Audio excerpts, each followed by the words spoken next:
So you're a parent of a neurodivergent kid and you need to choose therapy for your child. This is a series that I'm starting on how to find a therapist and what to look for. As the first video in this series, this is going to be kind of a disclaimer. I'm going to talk about how to find a therapist within ABA if you need to, as well as how to look for a speech therapist, occupational therapist, etc. The series is acknowledging that for a lot of people, we have to go through insurance to get therapy covered, and so parents might have to engage with ABA. As you also know, I'm a very vocal critic of ABA, but I am a realist and this is harm reduction. So I will be deleting and blocking people who come to every single post to bash parents about having to use ABA services. The purpose of this is to help parents navigate the systems that they need to with the least harm possible. So if this interests you, follow along. This is going to be a pretty long series. How do I know which therapies are right for my child? Number one, there is no therapy that all autistic kids need. Autism comes with a unique set of strengths and challenges for every single person. But the first place you're going to start is your child's evaluations. So if your child was assessed by a neuropsychologist, a doctor, or by the school district, you're going to have some reports to look through. And you're going to identify some things that your kids struggle with. Maybe it's sensory regulation, maybe it's communication, maybe it's behavior. And you're going to try and match up the type of therapy with the need. So if your child struggles with language, you're going to seek out a speech and language pathologist. If your child struggles with sensory regulation, you're going to seek out an occupational therapist. And if your child struggles with their behavior, you may be in a position where you have to seek out ABA. In the next part, we're going to dive into what to look for. Okay, this is my series on how to find a therapist for your child. Before you actually start the process, one of the ways that you can research agencies is to actually sign up on Indeed or another job listing site for therapy jobs in your area. You will learn so much if you do this. One, you want to look for who's constantly hiring because they are either expanding or they have a really high turnover. High turnover means your child's case is also going to have a high turnover and you're going to have multiple therapists. Then look at what they're paying compared to other agencies. The agencies that pay the least have the highest turnover, and they generally have more of a factory vibe and you're not going to get really good service. Some of the best agencies pay $25 to $50 an hour for their therapist because they're competing for the best therapist with early intervention, and that's what they pay. Also look at what they're listing as a requirement for those jobs because some have higher standards than others. You'll learn who the desirable agencies are and who aren't.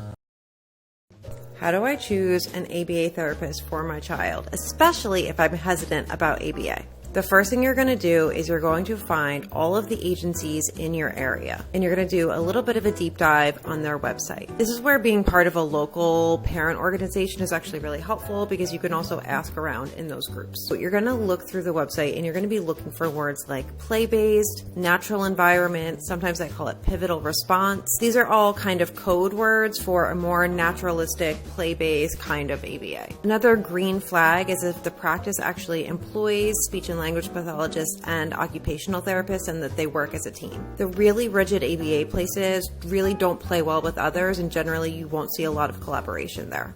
Make yourself your short list of places that you want to call, narrow it down to 3 or 4, and in the next video I'll tell you what to say when you call. Okay, we're trying to find an ABA practice for your child, if you must, and you have your short list of places you think might be okay, and now you have to call them. So this is what you're going to say when you call. Hello, I'm looking for an evaluation for my child.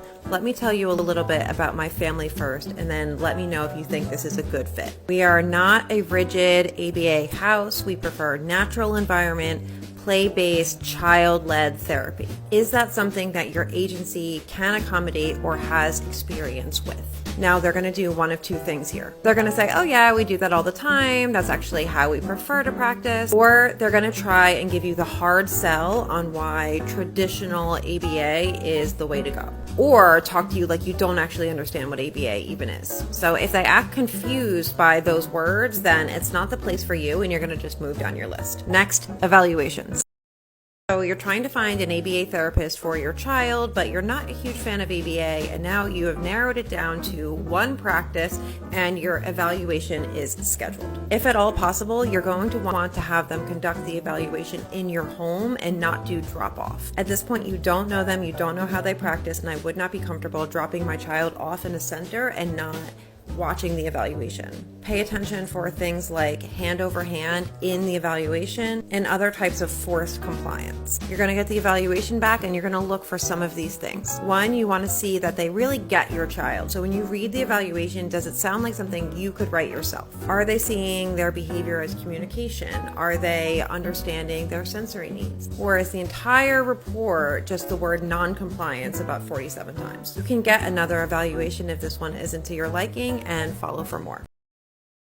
This is part of my series on how to find a therapist, particularly an ABA therapist, if you must. And now we're talking about reading through evaluations and what good goals look like. When you're looking through the goals, you actually have a ton of control at this point, and good goals make good therapy. So you're going to be looking for a lot of goals that are focused on teaching functional skills and communication. The goal should look like it's teaching, not that it's testing or punishing. For example, testing someone on whether they can do something over and over and over again is not actually teaching. You're going to want to see how they are actually going to teach the skill. You also want to look that the goals are actually in service of your child and not in service of others around them or appearances. So if a lot of the goals have the word socially appropriate, but we haven't yet mastered how to ask to go to the bathroom or ask for food, then they're prioritizing other people over your child. Follow for more.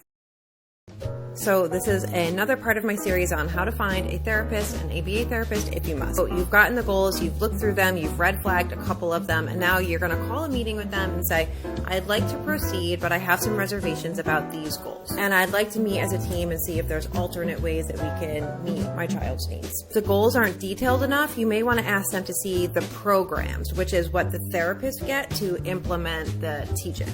So it will have a step-by-step what they say, what they do, and you're going to want to read through those too. Some places have like a login where you log in and you can see it all on a computer, and some places still use paper. You're going to comb through that and then come up with some ideas with your team, and if they're not open to revising at this stage, then it's not going to be a good fit and you should move on. Your insurance is going to be paying them a lot of money, and so you should be happy with the type of therapy you're getting. So once all the goals and programs are fine, we're going to talk about what happens when therapy actually starts.